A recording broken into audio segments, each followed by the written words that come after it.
వెళుదాం. చూడండి, దేవుని బిడ్డలారా, ఈరోజు వాక్యము సారాంశాన్ని మనం చూడబోతున్నాం. యేసుక్రీస్తు ప్రభు శుక్రవారం నాడు చనిపోయినాడు, శనివారం నాడు ఉన్నాడు సమాధిలో, ఆదివారం నాడు పెందల కడగా ఆయన లేచినట్టుగా మనం చూసాం. అయితే కొంతమంది స్త్రీలు మగ్దలేని మరియా, వేరొక మరియా, సలోమి కూడా వెళ్ళినట్లుగా మనం చూస్తాం. ఎందుకంటే సుగంధ ద్రవ్యాన్ని పట్టుకొని సమాధిని దర్శించాలి అని పెందల కడగని లేచి వాళ్ళకి ఎంత ఆశ ఉన్నదంటే వెళ్ళి అక్కడ చూసేసరికి సమాధి ఖాళీగా తెరవబడ్డది. మనకు ఆశ్చర్యమైంది. యేసయ్య ఆ బండను, దేవుని యొక్క దూత వచ్చి ఆ బండ మీద కూర్చున్నాడు, తీసి ఆ బండ మీద కూర్చున్నాడు.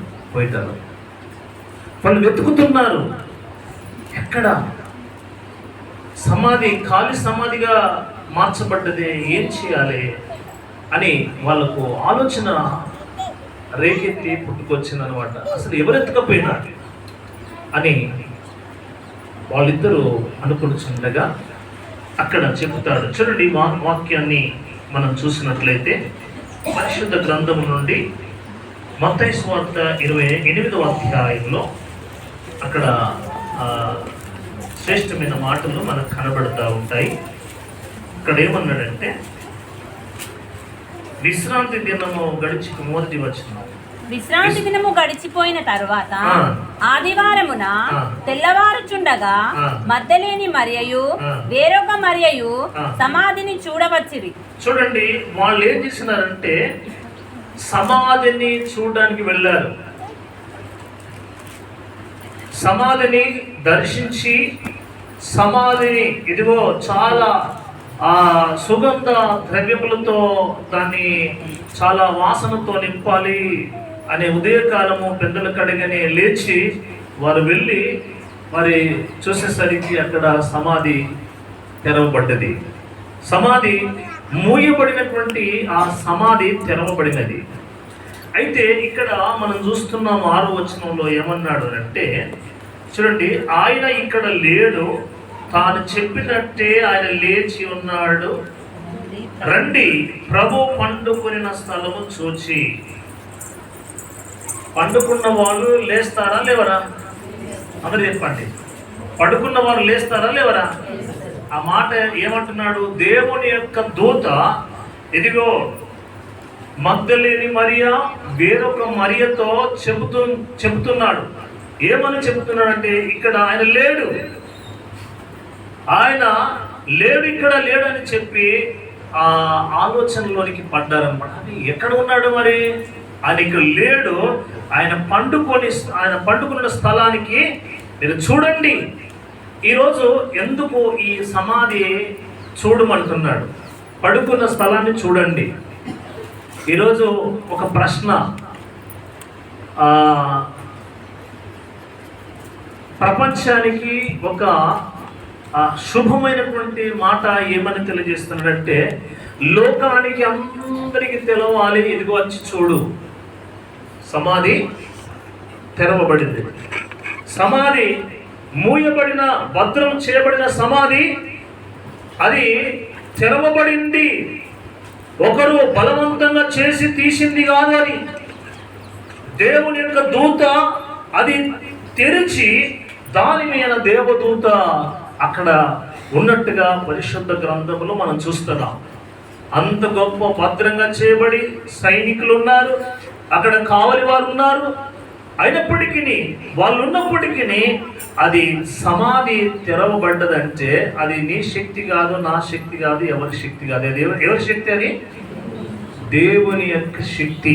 అప్పుడు అన్నాడు, ఈ 6వ వచనములో ఆయన మాట్లాడుతూ ఈ మాట అన్నాడు. అంటే 4వ వచనం కూడా చూడండి, అతనికి భయపడటం వలన కావలి వారు వనికి సచ్చిన వారి వలె ఉండిరి. చూడండి, పనివారు అంటే కావలి వారు ఉన్నటువంటి వారందరూ వాళ్ళు ఏం చేయబడ్డారంటే, అయ్యో ఈ కావలి వారు ఈ యొక్క సమాధిని ఎవడు ఎత్తుకపోకుండా దీన్ని తీయకుండా, ఇదిగో ఒకవేళ ఎవరైనా ఎత్తుకుపోతారేమో అని కావలితో వారు ఉండి, వాళ్ళందరూ కూడా చాలా మంది అక్కడ కొంతమంది ఉండవచ్చు, కానీ అక్కడ వాళ్ళకు ఆ దేవుని యొక్క దూత ఎప్పుడైతే వాళ్ళ దగ్గరికి వచ్చి చెప్పింది, వారు ఎలా ఉన్నారంట, సచ్చిన వారి వలె ఉన్నారంట. సచ్చిన వారి వలె ఉన్నారు.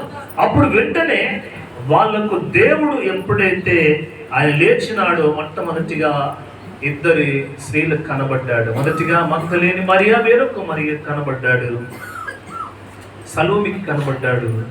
ఆ తర్వాత శిష్యులకు కనబడ్డాడు. ఆ తర్వాత 70 మంది అంటే 500 మందికి కనబడ్డాడు. అంటే దేవుని బిడ్డలు ఇక్కడ మనం నేర్చుకునే పాఠం ఏంటంటే, యేసుక్రీస్తు ప్రభు లేవడం ద్వారా మనకి ఏంటిది, అసలు మనకి వచ్చే లాభం ఏంటిది, మన కోరికేది ఏంటిది? యేసుక్రీస్తు ప్రభు లేవడం ద్వారా మనకి ఏమి లాభం వచ్చింది, మనకి ఏమి మరి ఆ యొక్క ఆయన లేవడం ద్వారా మనకు వచ్చే ఆ లాభం ఏంటిదో ఈరోజు మనం చూడండి. పునరుద్ధాన దినమును దేవుడు ఎలా దేవుడు లేచి వాళ్ళతో మాట్లాడుతున్న మొదటి మాట ఏమిటంటే, చూడండి, దేవుని బిడ్డలందరూ కూడా బైబిల్ ఉన్నటువంటి వారు మత్తయి సువార్త 8వ అధ్యాయం 9వ వచనం చూడండి. 28వ అధ్యాయం 9వ వచనంలో అక్కడ ఏమన్నాడు, మొట్టమొదటిగా వాళ్ళతో చెప్తున్నాడు, యేసు వారిని ఎదుర్కొని, చూడండి అక్కడ చాలా మంచి మాట చెప్తున్నాడు. యేసు వారిని ఎదుర్కొని మీకు శుభమని చెప్పాను. దేవునికి స్తోత్రం, హల్లెలూయా. గట్టి చెప్పాలి, హల్లెలూయా. మొదటి మాట, ఈ భూమి మీదకి మళ్ళీ తిరిగి లేచిన తర్వాత, చనిపోయి తిరిగి లేచిన మొదటి మాట మాట్లాడుతున్నారు, ఇదిగో శుభము కలుగునుగాక. దేవునికి స్తోత్రం, హల్లెలూయా. శుభము కలగాలి. ఇప్పుడు మనము ఎవరినైనా మంచి ఆలోచనతోని, లేకపోతే ఒక వివాహ కార్యం కానీ, శుభము మీకు శుభము కలుగునుగాక, మీకు ఆరోగ్యం బాగా కలుగునుగాక అని అంటారు కదా పెద్దలు. కానీ యేసుక్రీస్తు ప్రభు మొట్టమొదటిగా పలికినటువంటి మాట ఏంటి చెప్పండి, శుభము. హల్లెలూయా. యేసుక్రీస్తు ప్రభు చనిపోయి 3వ రోజున లేపబడిన ఆ మొదటి మాట ఏంటంటే, 5 మాటలు మనం చూడబోతున్నాం. మొదటిగా ఏ వాక్కు దేవుడిచ్చినాడు? మొట్టమొదటిగా దివ్యమైన వాక్కు మాట్లాడుతున్నాడు. ఏ మాట అంటే, యేసుక్రీస్తు వారు ఇతరులకు ఏం చేస్తున్నాడు? శుభము తెలియజేస్తున్నాడు. అందుకనే దానియేలు గ్రంథము 10వ అధ్యాయంలో 19వ వచనంలో ఒక మాట కనబడుతుంది. ఏ మాట చూడండి ఒకసారి, త్వరగా మనం వెళదాం. మొట్టమొదటిగా యేసుక్రీస్తు ప్రభు పునరుద్ధానుడై తిరిగి లేచిన తర్వాత మొదటి విషయం ఏం మాట్లాడినంటే, అతడు శుభము అని చెప్పాడు. ఆ తర్వాత రెండవది చూడండి, అక్కడ ఏమన్నాడంటే, అతడు నన్ను బలపరిచి, చూడండి, దేవాతి దేవుడు, ఇదిగో బహుప్రియుడు, ఇదిగో నా ప్రియుడు. దానియేలు చాలా గొప్పవాడు, ఇదిగో బహుప్రియుడు అంటే గొప్పవాడు, ఇదిగో గొప్ప ప్రియుని అంది, ఇదిగో నీకు శుభము కలుగునగాక దానియేలు. ఆనాడు అక్కడే కూడా యేసుక్రీస్తు ప్రభు చనిపోయి సమాధిలో 3 రోజులు పెట్టబడి 3వ రోజున ఆయన లేపబడిన తర్వాత స్త్రీలకు కనబడ్డాడు, 2 స్త్రీలకు. ఆ తర్వాత 12 మంది శిష్యులకు కనబడ్డాడు. మరి అక్కడ మళ్ళీ తిరిగి చాలా మందికి అక్కడ కనబడ్డట్టుగా మనం చూస్తున్నాం. మీరు ఇక్కడ లేడు, గలిలయ మీరు చూడండి, అక్కడ వెతకండి అన్నప్పుడు వెంటనే పరిగెత్తుకొని వెళ్ళేసరికి ఆయనకు వాళ్ళకి ఎదురుగా యేసుక్రీస్తు ప్రభు వచ్చి, మీకు శుభము కలుగునుగాక అని చెప్పాడు.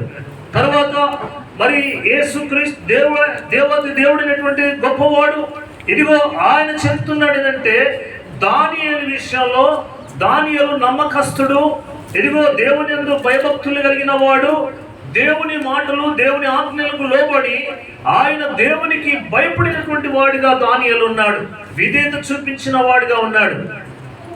ఆయన చెరగొని తీసుకొచ్చినటువంటి దానియేలు అయి ఉన్నాడు. అయినప్పటికీ ఆయన నమ్మకత్వాన్ని బట్టి ఇదిగో తన జీవితాన్ని కాపాడుకున్నాడు కనుక ఇదిగో దేవుని కొరకు నిలబడినటువంటి ఆయన విషయంలో దేవుడు అంటాడు, నువ్వు బహుప్రియుడవు దానియేలు, నీకు శుభము కలుగును గాక. దేవునికి స్తోత్రం, హల్లెలూయా.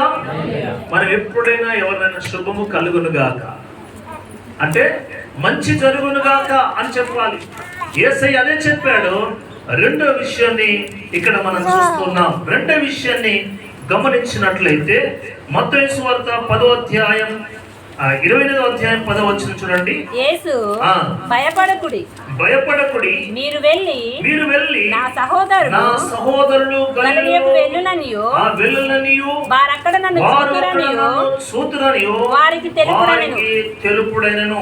మొట్టమొదటిగా శుభమని చెప్పాడు. రెండోది మీరు భయపడకుడి. అందరూ చెప్పండి, ఏంటిది రెండో చెప్పండి.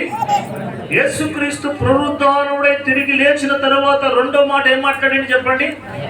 భయపడకుడి. లోకములో చాలా మంది భయపడుతున్నారు, వేదన పడుతున్నారు. చాలా మంది భయం అంటే ఇదిగా సత్యాంత భయం ఉంటుంది. మనుషులు ప్రాణ భయం ఉంటుంది, ఏమన్నా అయిపోతుందేమో అనే భయం ఉంటుంది. ఇదిగో శరీరానికి ఏదైనా భయము భయంకరమైన కలిగితే మనం భయపడతాము. మన ఇంట్లో ఏదైనా పరిస్థితులు జరిగితే భయపడతాము. వీటన్నిటిని బట్టి ఇదిగో అనేక సార్లు సందర్భంలో భయపడుతున్నటువంటి వేళలో ఇదిగో ఆ సహోదరులతో వారందరితో మాట్లాడుతున్నాడు. రెండో మాట ఏంటంటే భయపడకుడి. యేసు భయపడకుడి. మీరు వెళ్ళిన సహోదరులు గలిలయలో వెళ్ళవలని వారు అక్కడ నన్ను చూతురని వారికి తెలుపుడనెను. దేవుని బిడ్డలారా, ఇక్కడ నన్ను చూడరు. ఎక్కడ చూస్తారు? గలిలయలో నన్ను చూస్తారు. అక్కడ చాలా మంది నన్ను చూడడానికి వేచి ఉంటున్నారు. అక్కడ నన్ను చూస్తారు, మీరు అక్కడికి వెళ్ళండి. ఆ తర్వాత మరి దేవుని బిడ్డలారా, ఇక్కడ మనం చూస్తున్న ఆ సత్యం ఏంటంటే మరి హగ్గయి ప్రవక్త ద్వారా మరి ఒక మాట తెలియజేస్తున్న 2వ అధ్యాయం 5వ వచనంలో హగ్గయి త్వరగా మనం ముందుకు వెళదాం. హగ్గయి గ్రంథము 2వ అధ్యాయము 5వ వచనం. మీరు ఐగుప్తు దేశములో నుండి వచ్చినప్పుడు నేను మీతో చేసిన నిబంధన జ్ఞాపకం చేసుకొనుడి. నా ఆత్మ మీ మధ్యలో ఉన్నది కనుక భయపడకుడి. చూడండి, దేవుని బిడ్డలారా, ఇశ్రాయేలు ప్రజలు ఐగుప్తులో ఉన్నప్పుడు మరి చాలా భయంకరమైనటువంటి ఆ వేదనలతో ఉన్నప్పుడు తన ఆత్మ వారితో ఉందట. మీరు భయపడకుడి, నేనున్నాను, నా ఆత్మ ఉన్నది అని వారిని ఏం చేస్తున్నాడంట? అభయం ఇస్తున్నాడు. మొదటిగా శుభము, రెండవది భయపడకుడి, మూడోది అభయం. అంటే మీకు ఏమీ కాదు, మీరు చాలా మరి దేవుని యొక్క ఆత్మ మీకుంది కాబట్టి మీరేమాత్రం కూడా భయపడకుడి అని చెప్పాడు. దేవుని ప్రియులారా, ఇక్కడ మనం చూస్తున్నాం, భయపడకుడి, నా ఆత్మ మీతో ఉంది. ఈ లోకంలో ఇశ్రాయేలు ప్రజలు ఐగుప్తులో బానిసలుగా ఉన్నప్పుడు వారు వేదన పడ్డారు. వారు చాలా కఠినమైనటువంటి శ్రమలు అనుభవించినారు. వారు వెట్టిపాట్లు చేసినారు. ఐగుప్తు దేశంలో వారిని బానిసలుగా ఉండి అనేక విధాలుగా ఇదిగో కష్టపెట్టినటువంటి ఐగుప్తులు ఇశ్రాయేలు ప్రజలకు గోస అంటే గోస పడ్డారు. అప్పుడు ఇక్కడ అంటున్నాడు, ఏమన్నారు చూడండి, మీరు ఐగుప్తు దేశంలో నుండి వచ్చినప్పుడు నేను మీతో చేసిన నిబంధన జ్ఞాపకం చేసుకునుడి. నా ఆత్మ మీ మధ్యన ఉన్నది గనుక భయపడకుడి. అంటే యేసయ్య వారిని మరి ఐగుప్తు దేశం నుండి తీసుకొని వస్తుండగా ఇదిగో మరో మరి ఆ యొక్క రథాలు, ఆ యొక్క గుర్రములను ఇదిగో మరి చాలా ఆ రథములు పరిగెత్తుకొని వస్తున్నాయి. ఇదిగో ముందు మరి ఆ యొక్క ఎర్ర సముద్రము, ఆ తర్వాత వెనుక మరి ఆ యొక్క ఐగుప్తులు, మధ్యలో ఇశ్రాయేలు ప్రజలు, మోషే. ఇప్పుడు వారు అంతా ఇరుకుగా మారిపోయినారు. అంటే ఎటు తోచి ముందుకు పోతే ఎర్ర సముద్రం, వెనక వస్తున్నారు సైన్యం, ఎటు వెళ్ళని స్థితిలో ఉన్నారు. ఇప్పుడు ఆ మార్గ మధ్యలో దేవుడు ఒక గొప్ప కార్యం చేసినాడు. ఇదిగో మోషే నీ చేతిలో ఏమున్నది అంటే అప్పుడు ఆ యొక్క కర్ర చేతిలో ఉన్నది. ఆ కర్రను ఎర్ర సముద్రంలో ఎప్పుడైతే కొట్టినాడో అది పాయలుగా మార్చబడ్డది. ఆ ఇశ్రాయేలీయులకు చేసిన ఆ జ్ఞాపకము మీరు ఏ మాత్రం కూడా మర్చిపోవద్దు. మీరు భయపడద్దు, మీరు వెనుకకు చూడొద్దు. ఈరోజు చాలా మంది మనం వెనుక చూస్తాం, అరే వెనుక భయంకరమైన శత్రువులు ఉన్నారు, ముందు పోతే ఒక భయంకరమైనటువంటి ఎర్ర సముద్రం ఉంది, అయ్యో మరి ఎట్లా నా పరిస్థితి ఎట్లా అని చాలా మంది సతమతం అవుతూ ఉంటారు. ఈరోజు అనేక సందర్భంలో ఆర్థిక సమస్య కావచ్చు, శారీరకమైన సమస్య కావచ్చు, ఇదిగో వీటన్నిటిని బట్టి మనం భయపడతాం. కానీ దేవుడు అంటున్నాడు, మొట్టమొదటిగా యేసుక్రీస్తు ప్రభు భూమి మీదకి వచ్చినప్పుడు మొదటి మాట ఇదిగో శుభం అని పలికాడు. రెండో మాట ఇదిగో మీరు భయపడకుడి అని ఆయన తెలియజేస్తున్నాడు. మొట్టమొదటిగా మరి ఆయన శుభం అని చెప్పాడు, రెండోది అభయం ఇస్తున్నాడు. మీరు భయపడకుడి, నా ఆత్మ మీతోనే ఉంది, మీరేమాత్రం కూడా కృంపుణ వస్తలేదు అని తెలియజేశాడు. అయితే మూడో మాట మనం చూద్దాం. చూడండి, మూడో మాట 28వ అధ్యాయం, మత్తయి సువార్త 28వ అధ్యాయం 18వ వచనాన్ని మనం చదువుకుందాం. 18వ వచనం. యేసు వారి యొద్దకు వచ్చి పరలోకమందును భూమి మీదను నాకు సర్వాధికారం ఇవ్వబడినది. దేవునికి స్తోత్రం కలుగును గాక. హల్లెలూయా.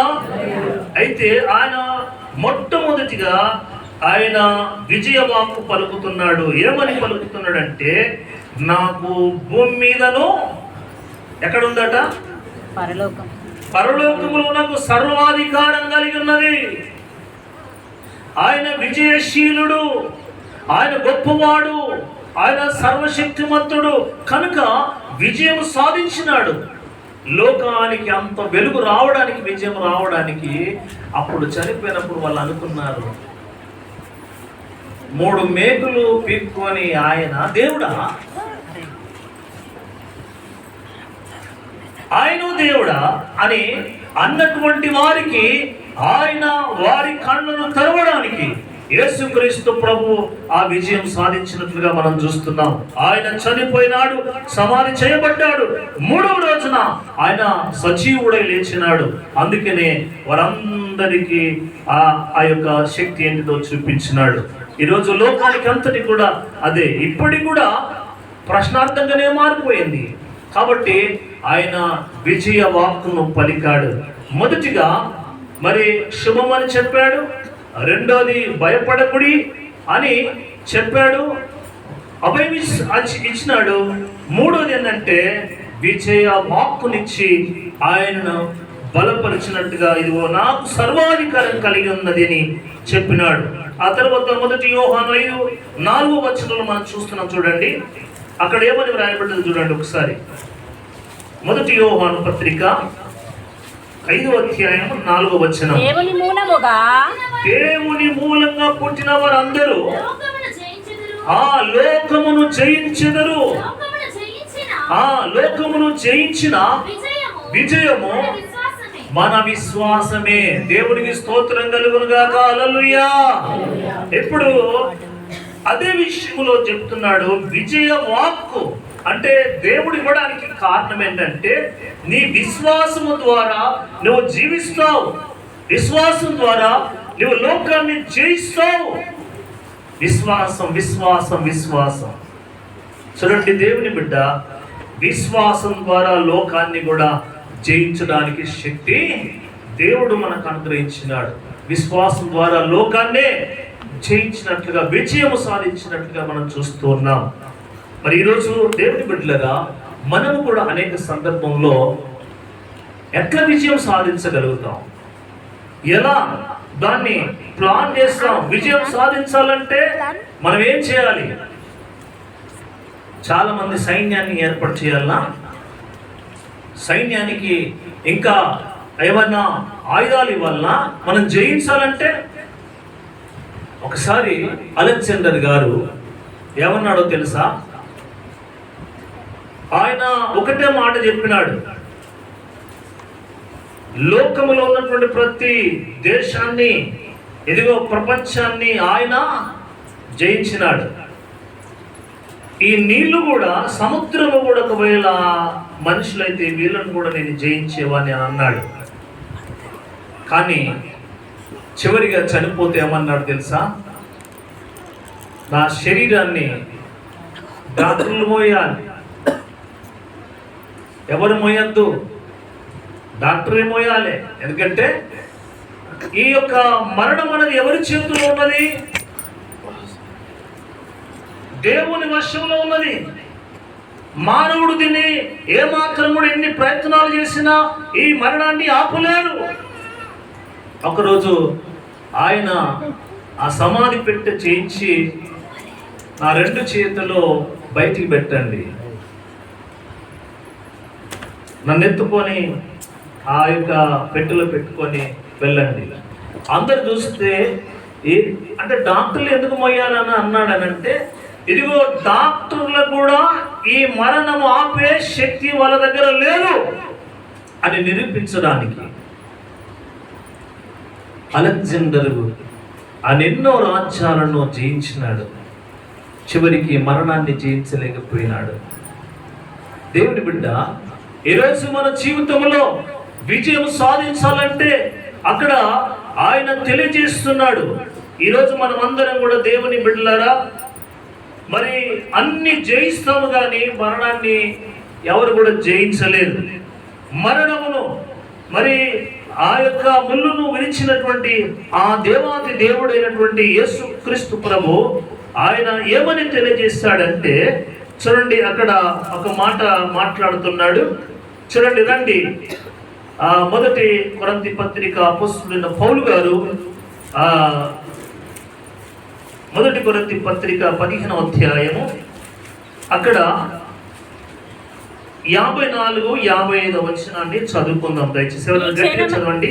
ఈ క్షణమైనది ఈ మర్త్యమైనది అమర్త్యతను ధరించుకున్నప్పుడు విజయమందు మరణము మృంగివేయుచుండెను అని వ్రాయబడి వాక్యము నెరవేరెను. ఓ మరణమా, నీ విజయం ఎక్కడా? ఓ మరణమా, నీ ముల్లెక్కడా? మరణపు ముళ్ళు పాపము, పాపమునకున్న బలము ధర్మశాస్త్రమే. దేవుని బిడ్డలారా, ఇక్కడ చెప్తున్నాడు, మరణాన్ని జయించే శక్తి ఎవరికి లేదు. మరణపు ముళ్ళును విరిచిన మన యేసుక్రీస్తు ప్రభు మరణించి తిరిగి లేచి ఆయన సజీవుడిగా ఉన్నాడు. ఆయన గొప్పవాడుగా ఉన్నాడు. ప్రపంచములో దేవుడు యేసుక్రీస్తు ప్రభు మరణించి ఆయన తిరిగి లేచిన వాడిగా ఉన్నాడు. అందుకనే ఆయన విజయ వాక్కును పంపాడేదంటే, ఇదిగో ఎవరి ద్వారా విజయం, ఈ మరణము గెలుస్తుందంటే ఆయన ద్వారా మరణము ఇదిగో ముళ్ళును విరిచి పారేసినాడు అనమాట, తిరిగి లేచినాడు. ఈరోజు అంత గొప్ప మన దేవుడు, అంత గొప్ప యేసుక్రీస్తు ప్రభు మనకు ఉండగా ఎందుకు నీకు అంత తొందరపాటు? ఆ ప్రభు అంటున్నాడు, 4 విషయాన్ని ఆయన జ్ఞాపకం చేస్తున్నాడు. చూడండి, 4 విషయములు ఏమంటాడంటే, అదే పరిశుద్ధ గ్రంథంలోనికి వస్తే మత్తయి సువార్త, రండి, మత్తయి సువార్త 28వ అధ్యాయము 20వ వచనం, 28వ అధ్యాయము 20వ వచనం.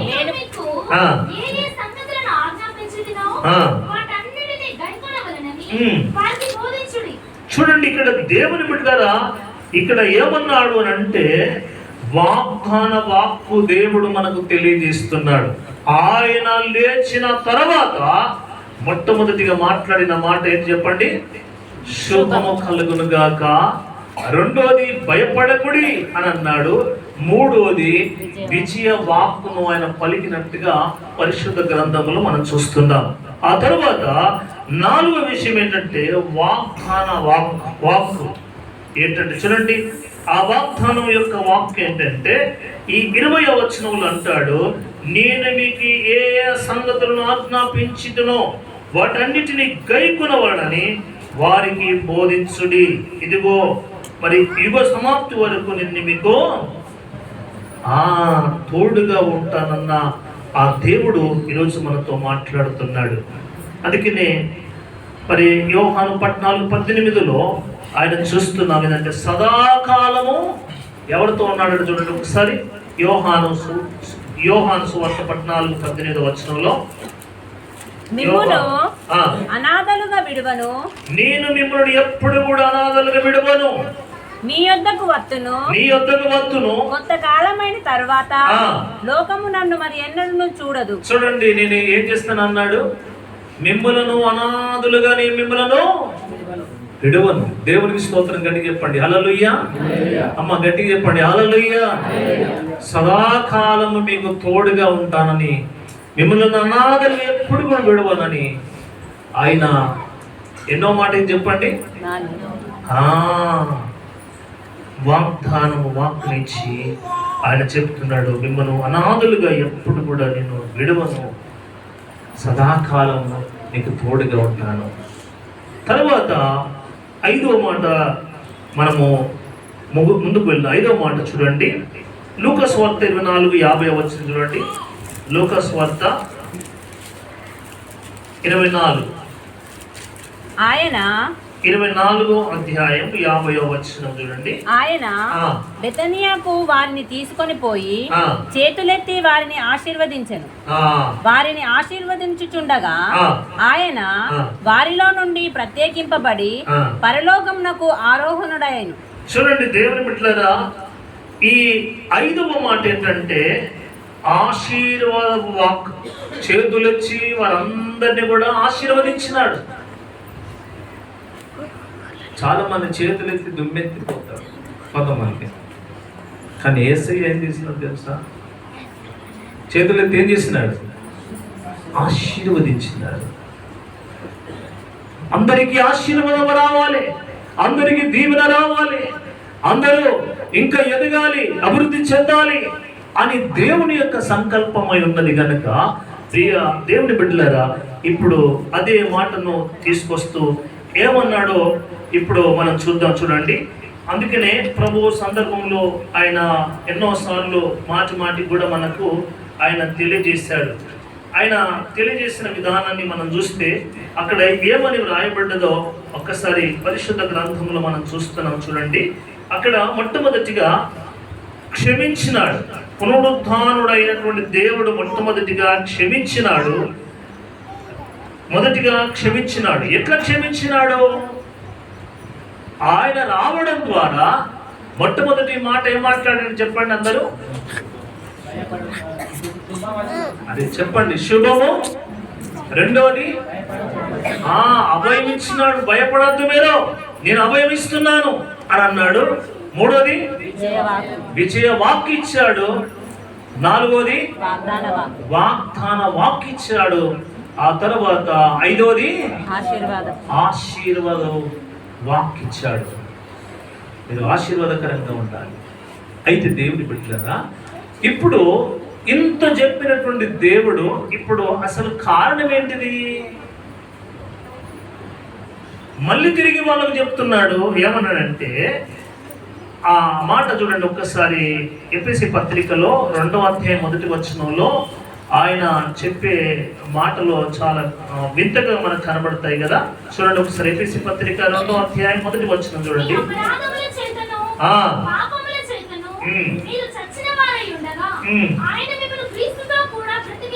చూడండి, ఇప్పుడు దేవుని బిడ్డలారా మొట్టమొదటిగా మాట మాట్లాడుతున్నాడు. మొట్టమొదటిగా భూమి మీదకి వచ్చి, ఇదిగో నీకు శుభము, నీకు అభయము కలుగునుగాక, నీకు ఆశీర్వాదము కలుగునుగాక, నీకు ఆ తర్వాత దీవెన కలుగునుగాక, ఆ విజయ వాక్కునిచ్చి పంపినాడు.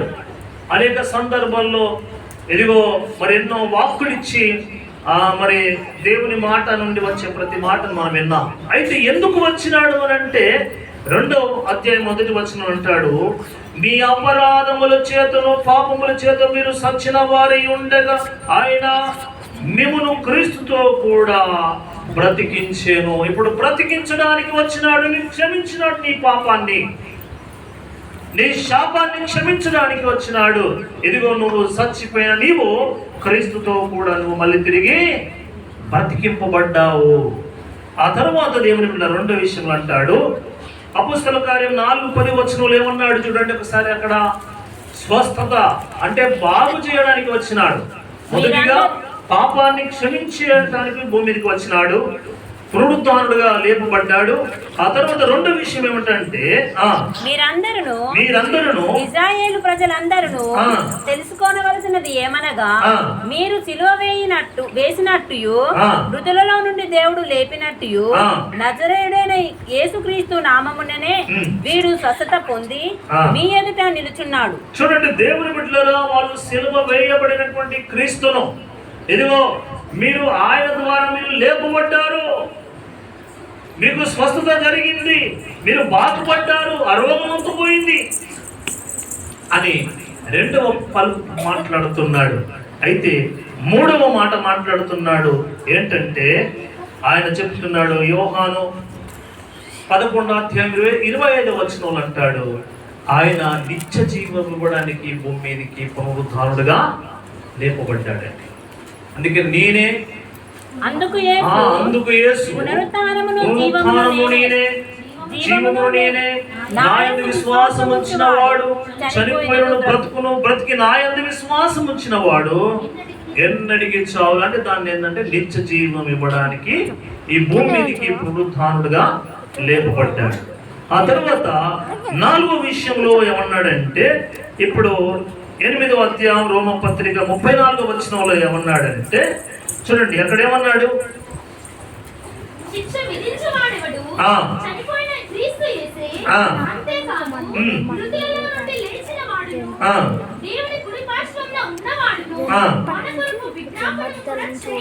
చూడండి, మన కొరకు, మన పాపముల కొరకు, ఇదిగో చచ్చిపోయినటువంటి మనల్ని మన కొరకు తండ్రి దగ్గర విజ్ఞాపన చేస్తున్నాడు యేసుక్రీస్తు ప్రభు. విజ్ఞాపన చేయడానికి భూమి మీదకి పునరుద్ధానుడుగా లేపబడ్డాడు. ఇంత గొప్ప త్యాగం ఎవరు చేయాలి? నీ కొరకు విజ్ఞాపన చేసే వాళ్ళు ఎవరున్నారు? అందుకనే చివరి మాట మనం చూస్తున్నాం చూడండి. చివరి మాటలో ఏమున్నదో ఆయన మొదటి పేతురు 1:4 ఆయన ఈ విధంగా మాట్లాడుతూ ఉన్నాడు. మనకు ఏమి ఇవ్వాలని చూస్తున్నాడు అంటే, మన ప్రభువు యేసుక్రీస్తు తండ్రి అయిన దేవుడు స్తుతించబడును గాక. మృతులలో నుండి యేసుక్రీస్తు తిరిగి లేచుట వలన, యేసుక్రీస్తు లేపబడడం ద్వారా జీవముతో కూడిన నిరీక్షణ మనకు కలుగునట్లు అనగా అక్షయమైనది నిర్మలమైనది వాడబారనిది స్వాస్థ్యమును మనకు కలుగునట్లు ఆయన తన విశేష కనికరము చొప్పున మనలను మరలా జన్మింపజేసెను. చూడండి, మళ్ళా క్రీస్తు ద్వారా జన్మింపజేసినాడు. ఇది జన్మింపజేయడానికి నీవు మళ్ళీ తిరిగి పాపములో ఉండొద్దు, మళ్ళీ నూతనంగా జన్మించాలని ఆయన నీ కొరకు నా కొరకు మళ్ళీ ఆయన పునరుత్థానం ఆ జీవంలోనికి మనల్ని నడిపించినాడు. ఈరోజు దేవుని బిడ్డలారా, ఎందుకు వచ్చినాడు, ఎందుకు పునరుత్థానుడైనాడంటే, మొట్టమొదటిగా ఆయన లేచిన తర్వాత మొదటిగా ఏం మాట్లాడినా చెప్పండి, శుభము అని పలికాడు. రెండోది భయపడద్దని అభయం ఇచ్చాడు. ఆ తర్వాత విజయం ఇచ్చాడు, విజయ వాక్కును, ఇదిగో నాకు సర్వాధికారం కలిగినది బిడ్డ అని చెప్పాడు. తర్వాత వాగ్దాన వాక్కు ఇచ్చినాడు, ఆశీర్వాద వాక్కును కూడా ఇచ్చినాడు. ఆ తర్వాత మరి మొదటిగా ఆయన చెప్పి ఎందుకు వచ్చినాడంటే, పాపాన్ని క్షమించడానికి వచ్చినాడు. మన పాపముల చేత సచ్చిన వారై ఉండగా క్రీస్తుతో కూడా మళ్ళీ తిరిగి లేపబడడానికి దేవుడు మనకు అవకాశం ఇచ్చినాడు. స్వస్థపరచడానికి, దేవుని బాగు చేయడానికి, ఇదిగో మనకు నిత్య జీవం ఇవ్వడానికి మనకు విజ్ఞాపన చేస్తున్నాడు మన కొరకు. ఆ తండ్రి దగ్గర, ఇదిగో నా బిడ్డలు ఎప్పుడు కూడా పాపములు పడద్దని. ఆ తర్వాత మనకు వాడబారని ఒక స్వాస్యము దేవుడు మనకు అక్కడ ఇవ్వబోతున్నాడు. దాని కొరకే యేసయ్య ఈ పునరుద్ధానుడైనాడు. కాబట్టి ఇది నమ్ముదామా? నమ్మిన వారు కొంచెం గట్టిగా చెప్పండి హల్లెలూయా, హల్లెలూయా. కాబట్టి అందరం తలలు వంచి కళ్ళు మూసుకొని ఈ చక్కటి మాటల ద్వారా దేవుడు నీతో నాతో మాట్లాడిన ప్రతి మాటను బట్టి దేవునికి కృతజ్ఞతలు మనం చెల్లిస్తాం. అందరూ కూడా ఎవరు అటు చూడకుండా తలలు వంచి కళ్ళు మూసుకొని ప్రభు దగ్గర మనం ప్రార్థన చేస్తూ ముందుకు సాగుదాం. దయచేసి అందరూ కూడా ప్రార్థనలో ఉండాలి. దేవా, ఈరోజు ఎంతో గొప్ప కార్యాన్ని మా జీవితంలో చేసినందుకు వందనాలయ్యా. ప్రభు, ఈరోజు నా జీవితంలో నువ్వు లేపడం ద్వారా, నీవు లేవడం ద్వారా, నువ్వు పునరుత్థానం అవడం ద్వారా ప్రభు నాకెంతో మేలయ్యా. మీరు శుభవచనాలు పలికారయ్యా. ఎదిగో ప్రభు, అమయం ఇచ్చినారు, విజయం ఇచ్చినారు, ఆశీర్వాదం వాక్కునిచ్చినారయ్యా, వాగ్దాన వాక్కునిచ్చినారయ్యా. అంత మాత్రమే మీరు అక్కడికి ఆగిపోలేదు దేవా. మా పాపాన్ని క్షమించి అయ్యా, మా పాపంలో ఉన్నటువంటి మమ్మల్ని సచ్చిన వారై ఉండగా క్రీస్తుతో కూడా మమ్మల్ని బ్రతికింపజేసినవయ్యా. పాప రోగములన్నీ స్వస్థపరిచినవయ్యా. యేసయ్యా, నీకు వందనాలయ్యా. ఎదిగో విజ్ఞాపన చేయడానికి, ఎదిగో స్వాస్థ్యాన్ని ఇవ్వడానికి వాడబారని ఒక స్వాస్థ్యం ఉంది, నిత్య జీవం ఉంది. దాని కొరకే ఆయన పునరుద్ధారుడైనాడు, తిరిగి లేచినాడు. పునరుద్ధానం అంటే తిరిగి లేపడం, తిరిగి జన్మించడం. ఒకవేళ నువ్వు అలాగనున్నావా, ఇప్పటికే నన్ను మారు మనసు తెచ్చుకొని ప్రభు దగ్గర పశ్చాత్తపడి, దేవా యేసయ్య నా కొరకు ఇన్ని త్యాగాలు చేసినవయ్యా, నేను ఈరోజు తెలుసుకున్నానయ్యా, నన్ను క్షమించి మన్నించి నీ మహిమ కొరకు వాడుకోమని సన్నిధానంలో ప్రార్థన చేసుకుందాం. అందరూ తరలు వంచి కళ్ళు మూసుకొని ప్రార్థనలోనికి మనం వెళుదాం. అందరూ ఎవరు అటు చూడద్దు. చివరి సమయం. దేవా, ఇంత గొప్ప కార్యాలు మేము చూసామయ్యా.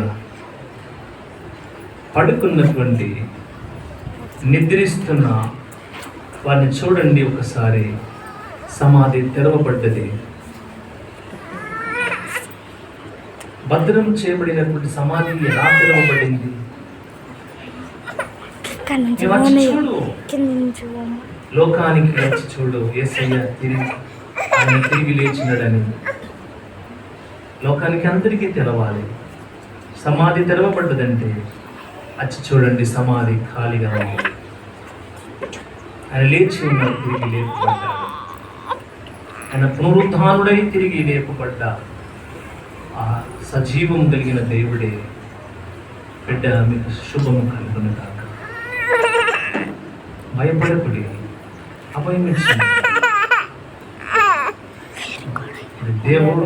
అంత మంచి మాటలు మాట్లాడుతూ ఈరోజు అనేక సందర్భాల్లో నాకు ఒక అధికారం కలిగి ఉన్నది. ఆయన పాపాలు క్షమించేవాడు, స్వస్థపరిచేవాడు, నిత్య జీవం ఇచ్చేవాడు, వాగ్దాన కాలం వాక్ ఇచ్చేవాడు. అంత మాత్రమే కాదు, ఇదిగో నీ కొరకు నా కొరకు విజ్ఞాపన చేసేవాడు ఉన్నాడు. నువ్వు చేయవలసిన విజ్ఞాపన ఆయన చేసుకున్నాడు. ప్రార్థన చేసుకుందాం. ప్రేమ కలిగిన మా తండ్రి, పరిశుద్ధుడైన యేసయ్య, ఈ పరిశుద్ధమైన పాదాలకు కృతజ్ఞతలు స్తోత్రాలు చెల్లిస్తున్నాను. ఇదిగో ప్రభు, మా బిడ్డలందరినీ కూడా తోలుకు నడిపించినందుకు వందనాలు. చాలా మంది ఉన్నారయ్యా.